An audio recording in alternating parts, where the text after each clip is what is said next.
Hey guys, what's up? It's me, PeakBoy25 here, and today I am bringing you a long overdue review with Joker, the new for 2017 edition for Six Flags Great America.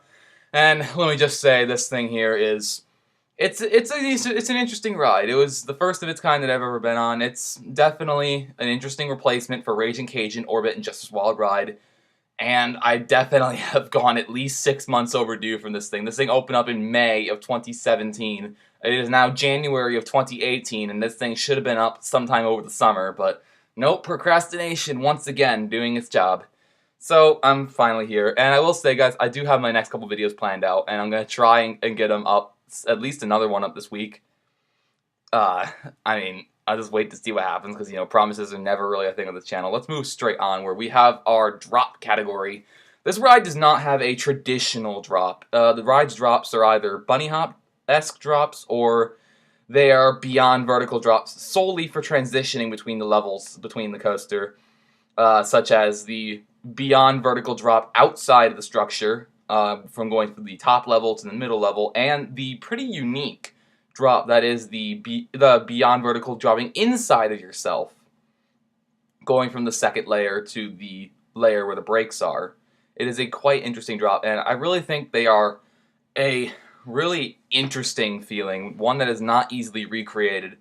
They're not like the Intamin Zack spins where they kind of just whip you over forcefully and send you into your vest. No, you're doing this. Sometimes in the first drop, you're doing the entire thing while essentially being pile drived. You're being held upside down, straight in there on the green side.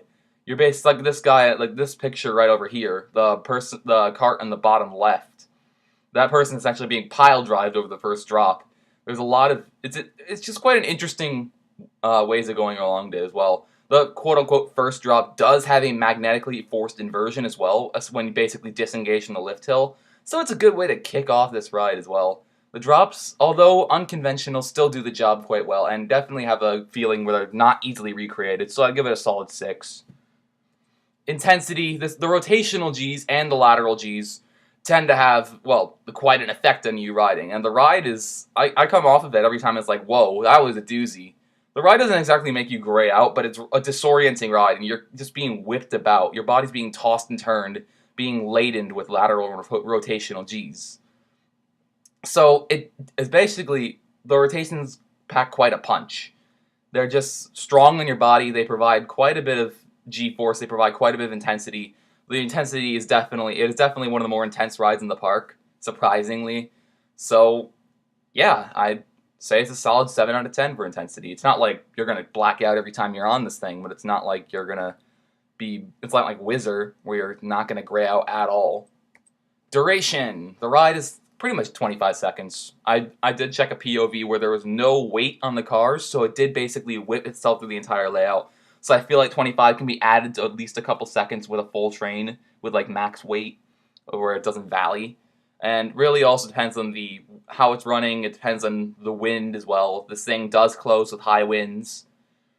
So yeah, especially high crosswinds. The ride is definitely known for being short. This ride, looking at its layout, you can tell it's going to be a short experience. And really, it's known for being short, but I do have to dock points off for it, just for being short. It's short but sweet, but it's a short ride, I will say. No, not even breaking the 30-second barrier on a good day. So a solid 3 out of 10 for duration. Smoothness, this ride was just built last season, and the project was incomplete 1 year ago from the date of the upload, so it was still being brought up. It was still going vertical. The entire structure did not exist, so the entire structure, piece by piece, has not been whole for, it's been whole for less than a year from when this video was uploaded. And of course, due to the young age, it's naturally smooth.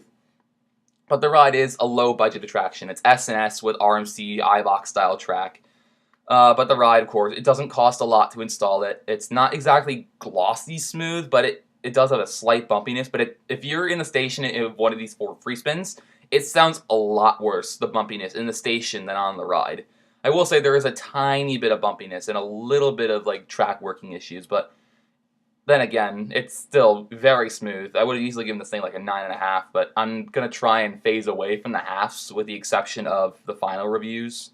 And I really only use halves for like borderlines or maybe like bigger coasters. This thing is not big enough to deserve a half, so I'm giving it a 9 out of 10 for smoothness.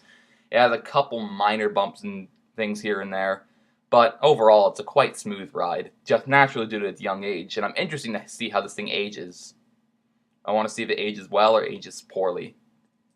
Airtime! Of course, this thing's not built for airtime. The main gimmick is spinning, rotational Gs, lateral Gs, whatever it might be. Whatever those Gs are called, we're just spinning on a vertical axis or horizontal axis.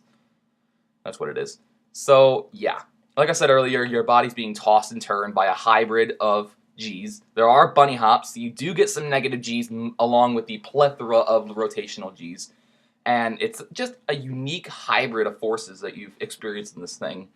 So, yeah, I mean, the existence of negative Gs is present on this ride, so the score will not be a 1. And the airtime hills like this on any other ride, if it isn't spinning, you'd feel some pretty okay negative Gs. But since it's mostly rotational, I'm not going to give it a perfect score. I'm not even going to give it a good score.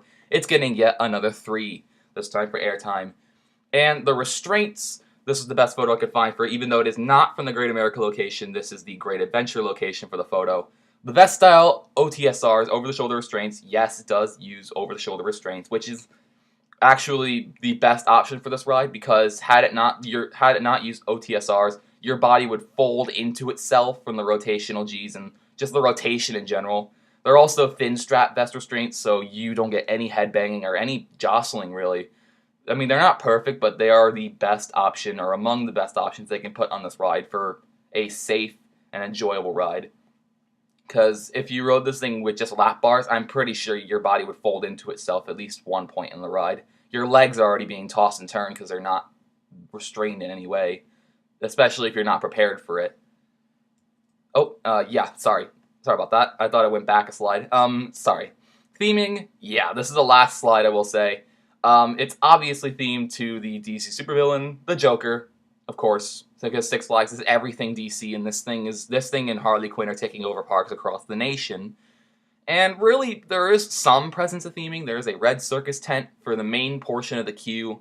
There are some signs that are depicting Batman villains in the circus of criminals, or carnival of criminals, or something like that. I think if you read the sign, I can't really tell from here. I think it's the carnival of criminals. And, of course, there are some other gimmicks. There's a screen where the Joker interacts with the guests in the main red circus tent in the middle of it. I think the TV also does face multiple directions, or there are multiple TVs.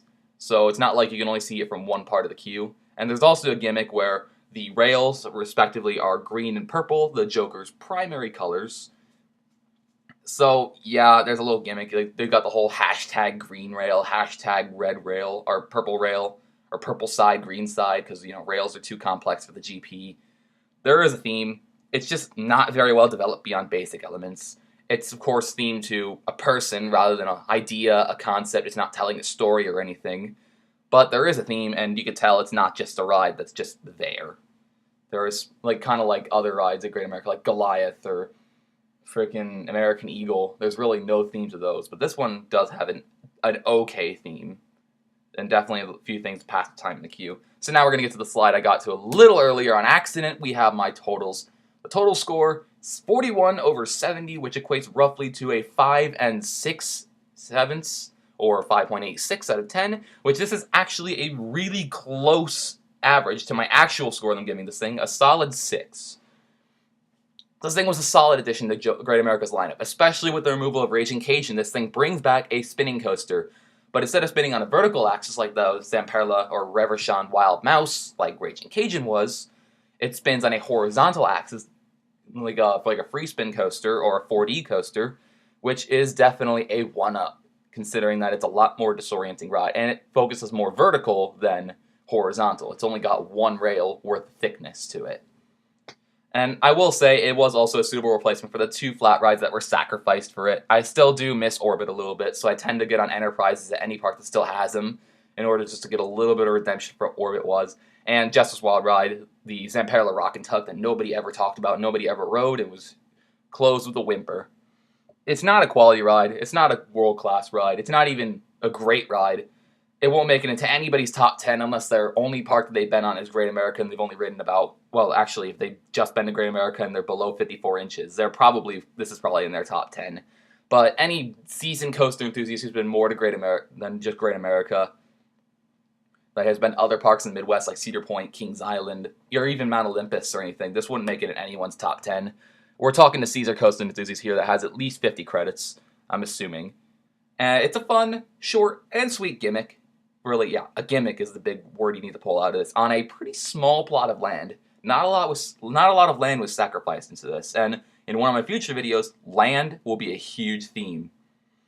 And if you've never been on one, I would highly recommend experiencing an S&S 40 free spin coaster, because there's really no experience like it, even with the Aero or S&S 40 free spin or 40 coasters like X2 or Ijunaika or Dinoconda, which that's the only 3 in the world.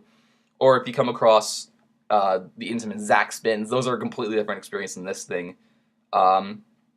This thing is a hybrid between forced and free rotation, and it's no experience like it. So I'd highly recommend experiencing if you see it for the first time. But if you come across a clone you have not ridden, if you are a Great American native and you go to the one at Six Flags New England, like I'm going to next year, I'd ride it just for the credit. I'd maybe make some comparisons to see if it's different or if it's better or slightly worse. And you really don't need to ride this thing more than once unless it's at your home park or like opening day and you've never been on one, because I mean, it's kind of the same thing, even though every experience is slightly different depending on the free rotation. So really, I just say ride it once and get the credit. If it's at your home park, ride it every now and then on your willingness. I really can't have that solid of a recommendation to it, but I definitely would say experience at least one of these S&S 40 free spin clones. This review will also apply to all the other S&S 40 free spin clones I may ride in the future, such as Joker at Six Flags New England, and maybe some more inevitable S&S clones that might go to other Six Flags parks, St. Louis, and overall just some other fun stuff. So yeah, that sums up my Joker review. If you guys have enjoyed the video and were satisfied with the long-awaited IOU that this ride actually was, let me just say, I hope you guys enjoyed the video. If you did, feel free to leave a like, comment, or subscription. It does definitely help me out, even though I don't profit directly from YouTube yet. And I hope you guys have a great insert unit time here. Also, Happy King Day. Happy Martin Luther King Day. And I believe a lot of the morals from Martin Luther King taught back in the 60s are applicable to today. I'm not going to go in depth with that, but hey, Happy King Day. And in regards to Dr. Martin Luther King Day, for now, for future, in the past, and for when